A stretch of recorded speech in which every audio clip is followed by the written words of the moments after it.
As fentanyl ravages communities, killing young and old alike across this nation, the White House is scrambling for solutions, dispatching the Secretary of State to Beijing.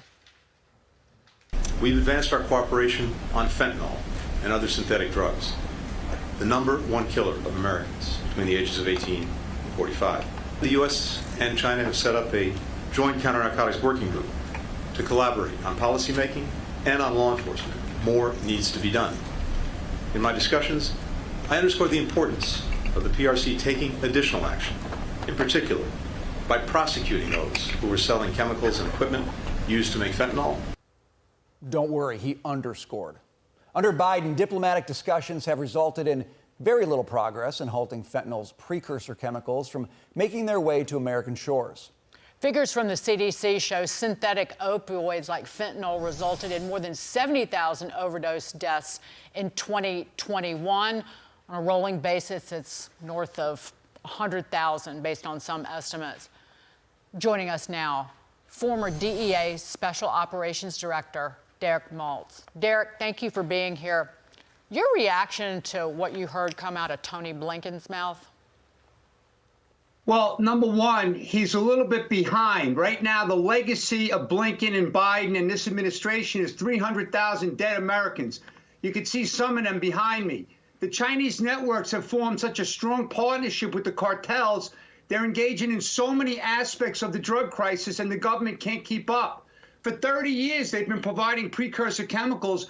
There was $207 million seized in 2007 from a Chinese chemical broker. They then started a new phase of a chemical attack 15 years ago, dropping K2 spice, then fentanyl. They're providing the money laundering services for the cartel. They're buying farms. They're buying real estate. And our American citizens are dying at record levels. They're destabilizing America under the disguise of drug trafficking. So this administration has been asleep with this particular issue. Right. So Derek, Blinken talks about things like collaboration, like he's dealing with a good faith partner, somebody who wants to work with him. Does the administration actually believe that, or is that just the line they feed America to try to sort of make it look like they care about this issue? Brian, great question. I mean, right now we're in a very important election year, right?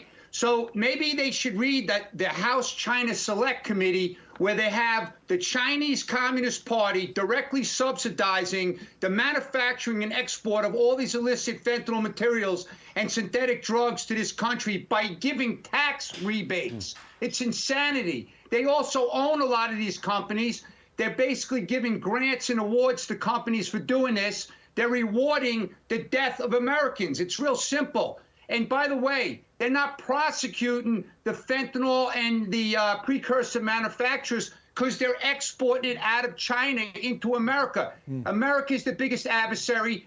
This is unrestricted warfare. There's no other way to look at it. And Americans need to wake up and connect the dots because this is a really bad threat. 1.3 million Americans killed in the COVID pandemic, unleashed on the U.S. and the world by China, and now a second pandemic because of fentanyl, and nothing changes until the border is closed. Right. So can I make a really important point, which Yes. I have a problem with as an American citizen? Chris Wray, the FBI director, has been warning us for the last several months that China is the #1 national security threat.